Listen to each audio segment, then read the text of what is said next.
7, we have the fact that, we have a parable that God gives, or Isaiah gives. This parable is is the fact that Israel is God's vineyard. And we're going to see that He cared for them. He did everything that He could for them. And thus He expected a good harvest, but instead He doesn't get that. And so He has a right to destroy His vineyard by removing His protection and blessings. Let's read these 7 verses together, and then we'll come back and discuss them. But now will I sing to my well-beloved a song of my beloved touching his vineyard. My well-beloved hath a vineyard and a very fruitful hill. And he fenced it, and gathered out the stones thereof, and planted it with the choicest vine, and built a tower in the midst of it, and also made a winepress therein. And he looked that it should bring forth grapes, and it brought forth wild grapes. And now, inhabitants of Jerusalem and men of Judah, judge, I pray you, betwixt me and my vineyard. What could have been done more to my vineyard that I have not done in it? Wherefore, when I looked that it should bring forth grapes, brought it forth wild grapes? And now, I will tell you what I will do to my vineyard. I will take away the hedge thereof, and it shall be eaten up, and break down the wall thereof, and it shall be trodden down. And I will lay it waste, it shall not be pruned nor digged, but there shall come up briars and thorns. I will also command the clouds that they rain no rain upon it. For the vineyard of the Lord of hosts is the house of Israel, and the men of Judah his pleasant plant. And he looked for judgment, but behold, oppression, for righteousness, but behold, a cry. So here's this parable of this vineyard. And in verse 1, he is setting forth the fact that he has planted Israel. He calls them my beloved. And by the very use of that term, beloved, we see God's attitude toward them. God had a love for Israel. It goes back, of course, all the way back to Abraham. And the fact of Abraham's obedience to God, and that God was going to make him a nation, and that through him would all the nations of the earth be blessed. And also that land promise, I'll give unto you the land. A love for Israel. When he brought them out of the land of Egypt, you can see the love that he had for them at that time. And protecting them, giving his law, making a covenant with them, and not with the rest of the world. So we continue to see, you could just go through Israel's history and you can see God's love for them. And thus it is very well, I'll sing to my well-beloved, that my beloved touching his vineyard, my well-beloved. There's an emphasis on that aspect, and we can understand why. He planted Israel, his well-beloved,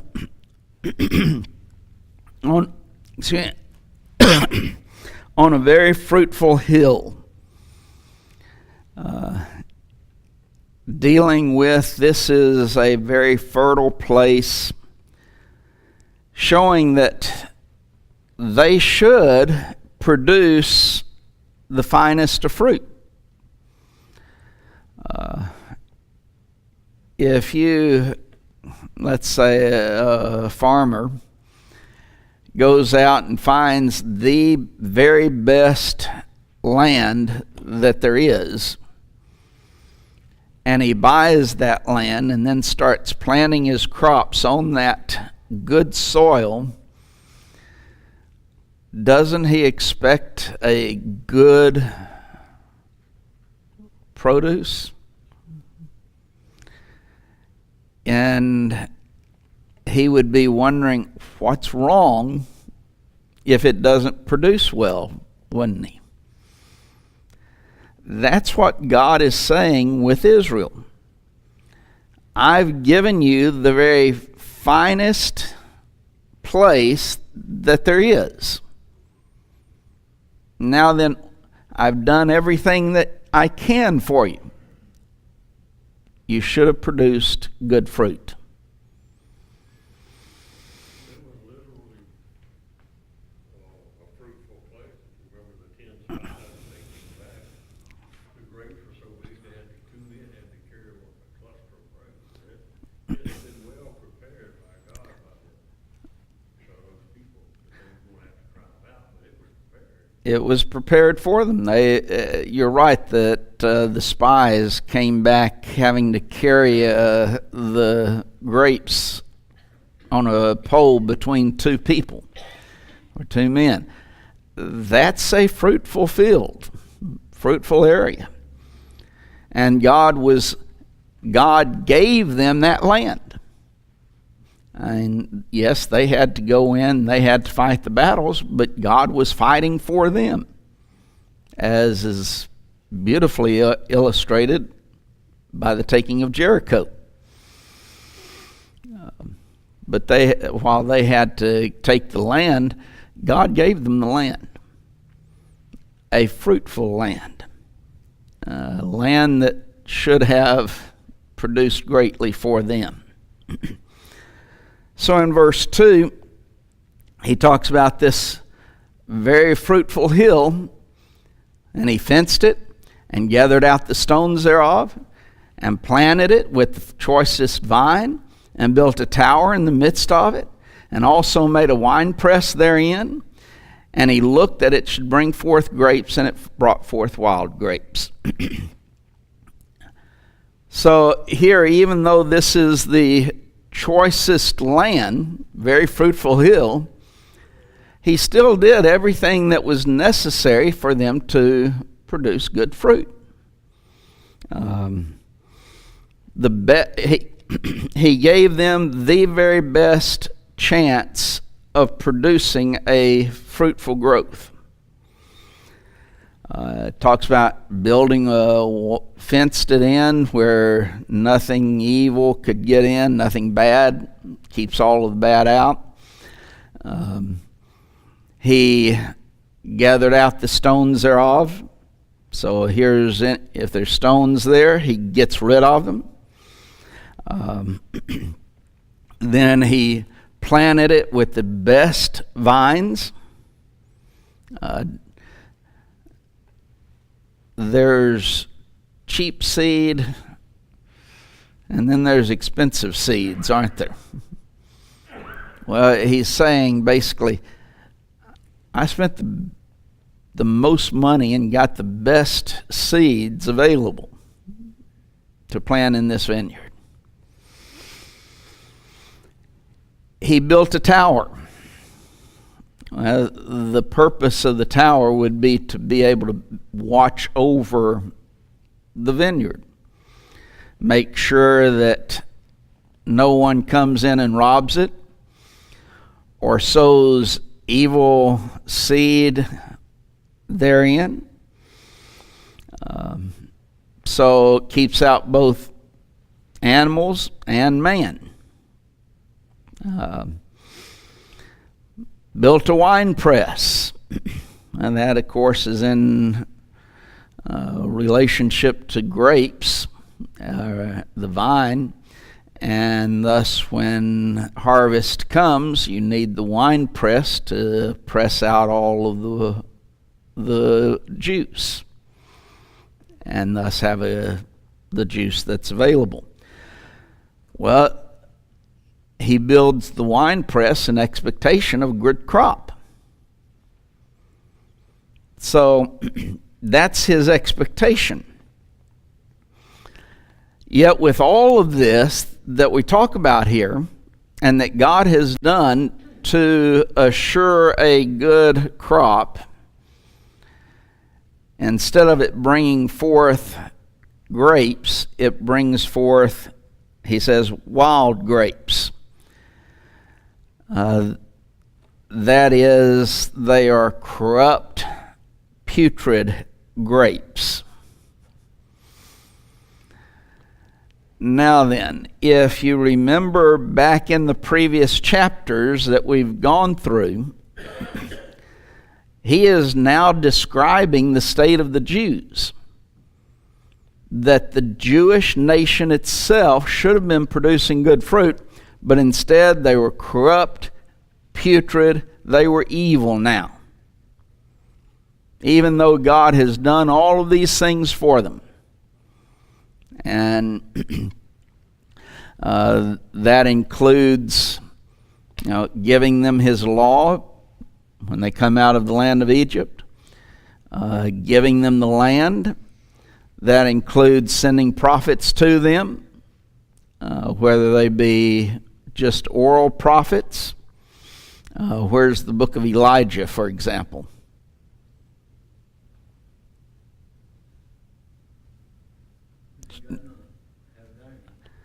Wasn't he a prophet?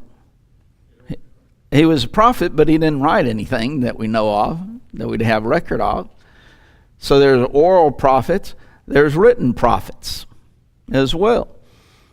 You have both types. But whoever wrote King recorded his words. That's how we know he's a prophet, and thus is oral prophet. He didn't write anything, though. That's the point that I'm making. God had given them oral prophets. He had given them written prophets that wrote. So he'd done all of these things for them, and now then look at them. Isaiah saying, "You're corrupt, you're wicked, evil people." When you should have been doing that which is God has told you to do the entire time. What God has authorized them to do. But they weren't. A corrupt state of the nation. To a great extent,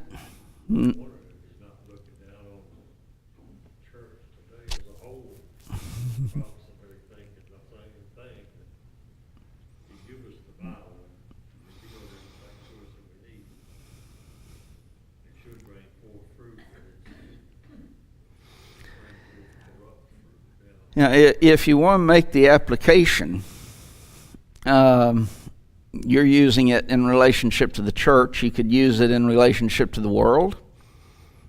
Didn't God give everyone his word? Make it available to everyone? In relationship to Israel, in that situation, you had a covenant relationship with Israel. They were the ones who were given the oracles of God, not the Gentile nations. Now, the Gentile nations were responsible to God, but they didn't have a written revelation like the Israelites did. Hasn't he given that written revelation to all men today? Didn't he send his son to die upon the cross for all men? And yet, look at our nation and look at the world and the evils that we see in it. So there's another application. You are making the application to the church, and yes, the church has that special relationship with God. We are his children. He protects us and cares for us. But yet, what do we see the church doing? Going into apostasy. Now then, make another application. With Israel, how long did it take them to go into apostasy? The people that outlived Joshua after them. Didn't take that long. Didn't even take one generation.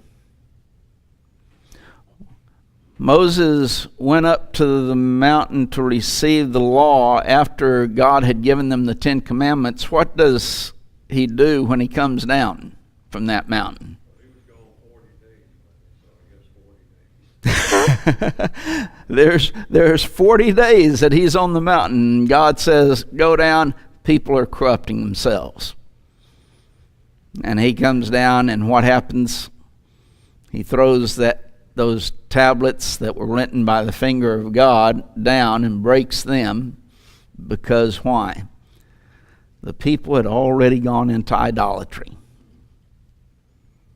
40 days. Didn't take long, did it? What was happening during the days of even the apostles? Paul said, I know that after my departure, he grievous wolves will return among you, not sparing the flock. Okay, after his departure, but even while he was alive. What is study 2 Thessalonians, the 2nd chapter. That even then the man of sin was at work. There's a spirit of apostasy even while Paul was alive. Now, it was being stopped because of Paul and his work along with others. But even then, within the next generation, by the end of the first century, you start seeing an apostasy in the eldership. And that's what Paul's prophecy in relationship to the Ephesian elders in Acts the 20th chapter and verse 28 through 32. Yeah. He warned them with tears night and day. Point is, with Israel, you see almost an immediate apostasy and a continued apostasy throughout their history. Making the comparison that you were making to the church, God's given us His law, sent His Son to die upon the cross for us, gives us blessings, all spiritual blessings in Christ, and almost immediately, even during the time of the apostles, you see false doctrine coming in. Mentioned 2 Thessalonians, but look at Acts 15. What was Paul having to combat there? Judaizing teachers who were trying to bind things upon the Christians that God had not bound. Yeah, read the book of 1 Corinthians. Look at all of the things that you see there, problems in the church. Almost immediately, you see an apostasy taking place, and throughout the history, you see that apostasy continuing. Today, yeah, we see it a lot today. More and more congregations are going after the way of denominationalism instead of the way of the church. Now then, question we might ask, why are we surprised at that? I mean, shouldn't we expect it to happen? Not that we want it to. I'm not saying we desire it. No, we don't. But why are we surprised by it? I look at Israel, look at the history of the church, and as Peter says, when it's Peter 2 and verse 1, that there were false prophets among the people, even as there shall be false prophets among you, or false teachers among you, who privily shall bring in damnable heresies. Well, why are we surprised by it then? Because we don't want to believe it? Well, I guess that's true. People don't want to believe a lot that's in the Bible. It causes some people to just give up. It's not doing any good anyway, so you're wasting your time. You're never wasting your time. You're doing what God said. That's all we can do. In fact, Isaiah deals with that later on in chapter 55, that God's word will not return unto him void. And we will see also in Isaiah, he deals with the attitude of giving up. How long do I need to do this? Well, people aren't going to listen to you, but you keep doing it anyway. It's not, it will do good, but they're not going to listen. Sound familiar to what happens today, doesn't it? Dale? He told Amos that days are going to come that I'm going to send a famine out of bread, water to hearing the word of the Lord, and therefore you're hearing anything about echoes about sending missionaries to our country now. In some circles, you hear statements about that from certain people. I heard that when I was growing up. Yeah, it's nothing new. That we needed to convert those in foreign fields so that one day they can send missionaries to America. I heard that when I was growing up. Of course, that was only a couple of years ago, so hey, y'all quit laughing at that. So it's nothing new, that type of a statement, but there's a lot of truth in it.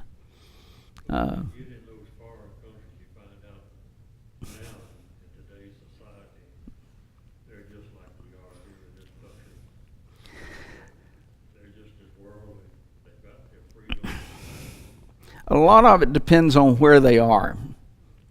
There are some societies that are not as worldly as we are. There's others that are just as worldly, if not more so than we are. So it all depends on the society. Those societies that are not, and I'll get off on another subject, but not stay on it. To a great extent, those societies that are not to the worldly standard of worldliness that we are today is where television has not had its influence. You go to countries that television has had its influence, they are worldly. You go to countries that television, because of whatever reason, has not had an influence, they're not as worldly. That's simply a statement of fact. Now then, some would say, well, when you're looking at things like that, there's a difference between causation and simply events taking place at the same time. Did the television cause the worldliness, or did the worldliness and television just grow at the same time? And that would be another subject of debate, but I think it becomes obvious that television, to a great extent, is a causative factor. And one argument that I would use that I don't think anyone could escape is very simply, if it does not cause and influence people, then why do they spend millions and millions and millions of dollars in advertising? I answer that, well, you can't, because they know it influences people. What?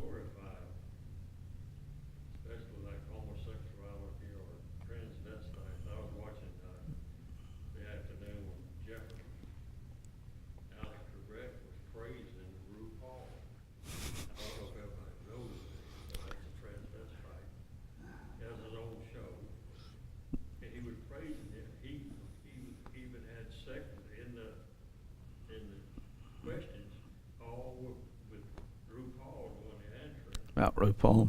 He was going to be on that show.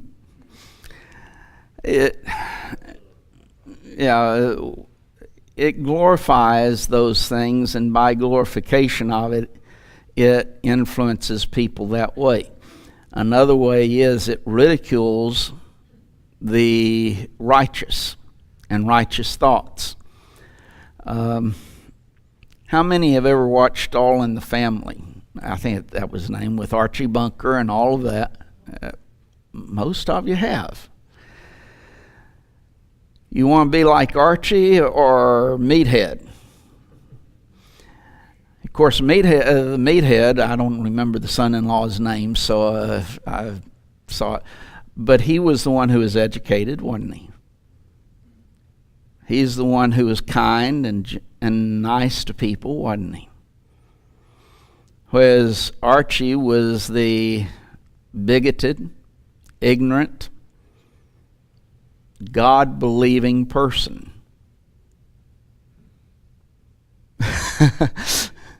Now then, which one you want to be like?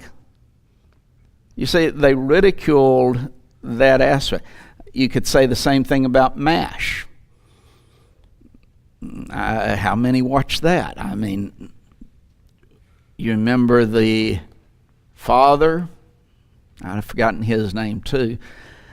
He was the bumbling idiot,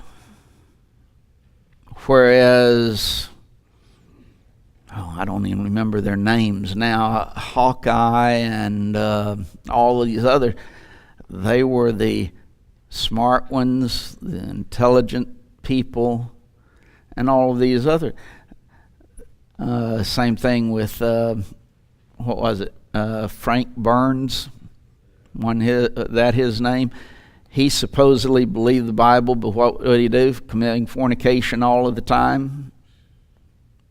You see, they ridicule the spiritual and glorify that which is wicked. And thus, by doing so, they plant within people that influence of which way you want to be. That's why I say television was a causative factor in the thinking of people. And that's why where television has not gone, you don't have that degree of wickedness. Now then, I spent a lot more time on that than I wanted to. Carl? What I was going to say is, it's hard for people to forget something once they've learned, like what the Israelites learned in Egypt. See, as soon as they got away from God, they went right back to what they'd already done before. And you see the Israelites again when Jesus came and brought us the New Testament. What they did, they kept referring right going back to the Old Testament laws and trying to pressure put it It is difficult to leave behind things that you know and that you're familiar with. See so many people that were Catholic, yet they'll still have a rosary or The saints or something. when the church was growing so fast in the 1950s, and you did have a great growth in the church, a lot of those people who were converted from denominationalism still held on to a lot of the denominational thoughts. And as time passed, those are the men who became elders and deacons. And they still had some of those denominational leanings. So that's what you're saying. Those things still influence the thinking of a lot of people. And that's why then you started seeing a more and more growth toward liberalism and denominationalism. But Watching some of that hearing confirmation of the Secretary of State. One of the Democratic senators, the reason he couldn't vote for him was his stand on abortion. Now you can imagine his stand on abortion, he shouldn't be Secretary of State. well, that's you're going to see a litmus test more and more in relationship to those who are opposed to righteousness with abortion, homosexuality, and things such as that. That unless you meet that litmus test that they're setting forth, and that's why we're in such difficulty today within our society. Unless you meet their litmus test, you're not worthy of doing this, doing anything. And that's just a couple of examples. But here's Israel. Now, in Isaiah's day, wicked and corrupt, even though God had done all of this for them. So in verse 3, and now, inhabitants of Jerusalem, men of Judah, judge, I pray you, betwixt me and my vineyard. So God is calling upon them to judge. You judge whether I have done everything to provide the proper situation for you. And if I have done everything that is possible for you, then is it not right for me to judge you or to condemn you, to allow, as verse 2, or what he's going to say, that he's going to break down the walls, he's going to quit sending rain, he's going to allow it to become waste. So doesn't he have that right, since he did all of this, and you're now wicked and corrupt, you're putrid? That's what he's asking. You judge yourself if this is not right. If I don't have the right to do that.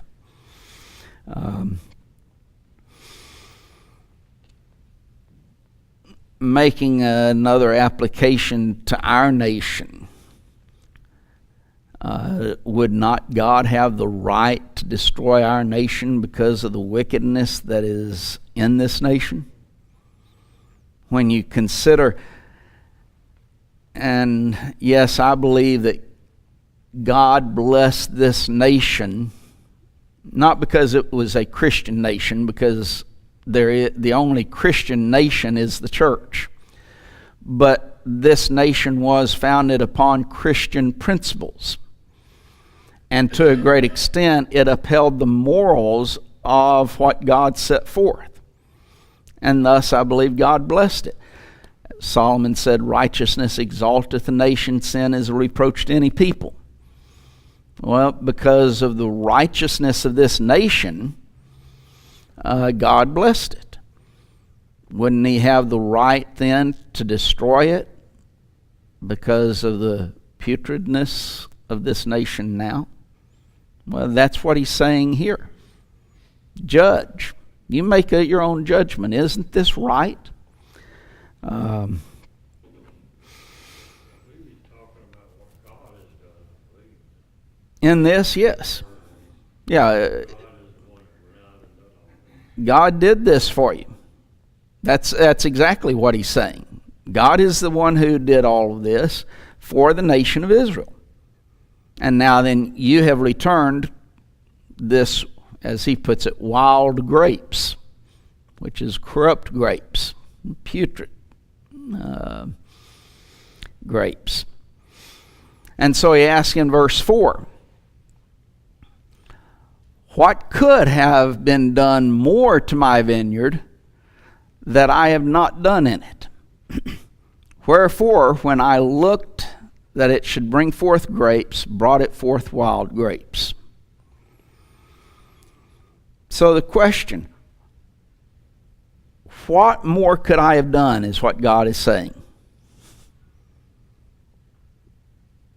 And of course, it's expecting a negative answer, that there is nothing more that God could have done for his people than what he had not done.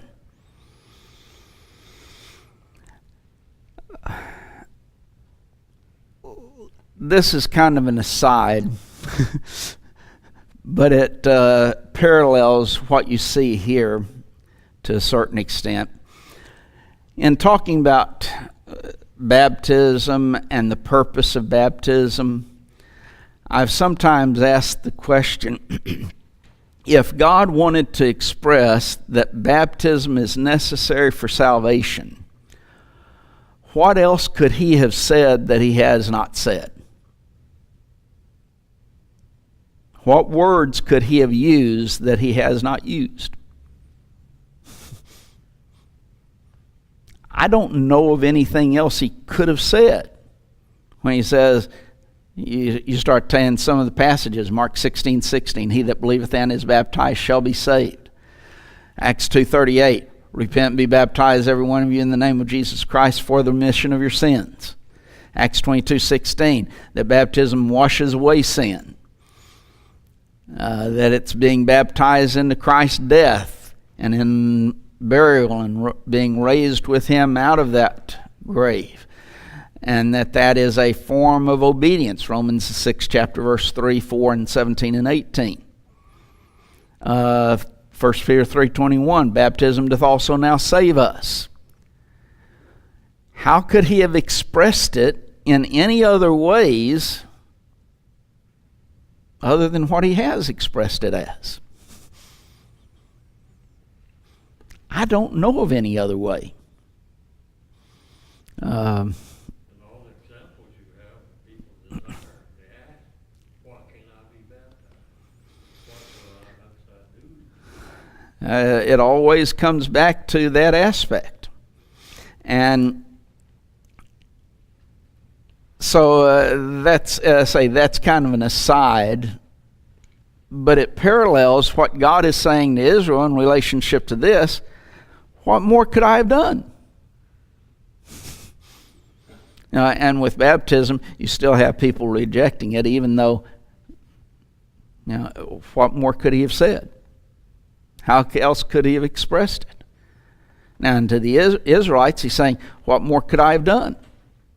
Is there anything else that I could have done that I did not do? I've done everything possible so that you, Israel, would bring forth a good crop. And what did you do? You brought forth a corrupt crop. Wild grapes instead. There's another lesson that I want us to mention in this, though, that we see in this. God says, what more could I have done? Does that not indicate to us that there is a limit to God's power in relationship to salvation?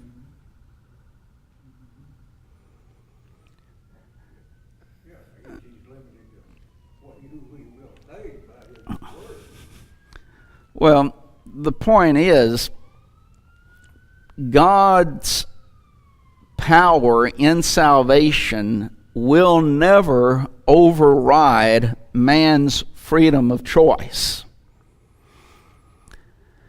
God gives man the freedom to choose.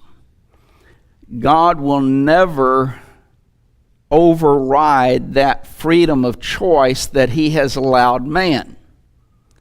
And so that's what I mean by there is a limit to God's power in salvation.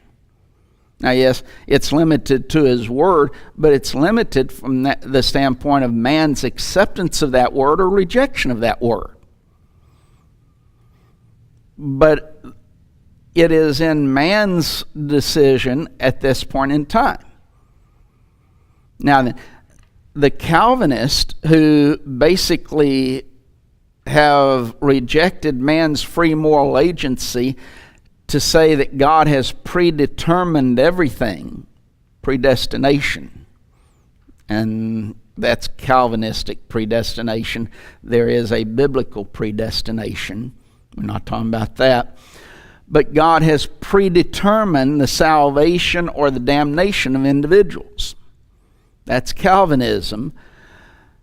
Yet this shows that predestination in that sense is not so. Because it would have stated, or God would have had to say, I have not done everything possible.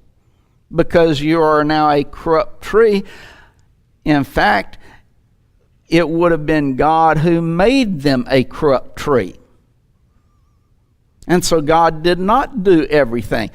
When he asked what could have been done more to my vineyard, well, he could have overridden their freedom of choice to force them, make them robots, to bring forth a good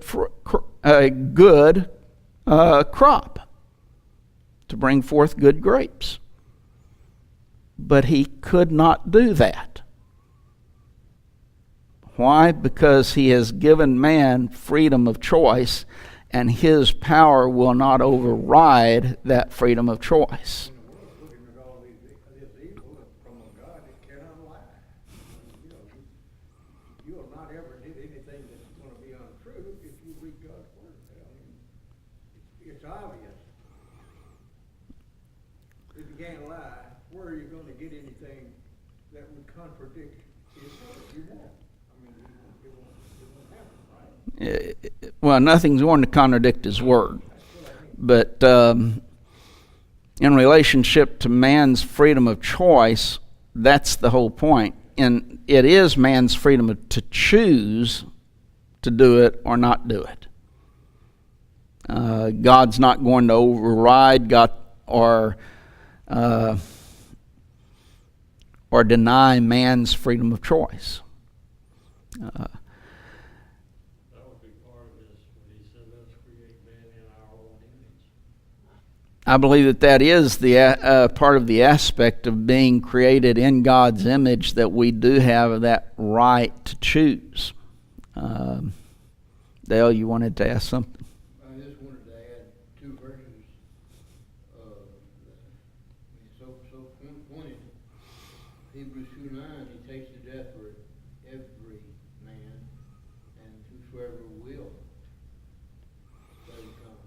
That's pretty strong language. Both of us. Not trying to get into refuting Calvinism, but if Christ died for every man, Hebrews 2:9, and God's grace that saves is to every man, Titus 2:11, then if God's will, and a lot of times some Calvinists will talk about God's sovereignty. They're basically saying that God's will overrides everything. What does Paul tell us in 1 Timothy 2 and verse 4? Doesn't he say, who will have all men be saved and come to a knowledge of the truth? St. Peter 3 and verse 9, God is not slack concerning his promises. Some men count slackness, but is long-suffering to usward, what? Not willing that any should perish. That's God's sovereign will.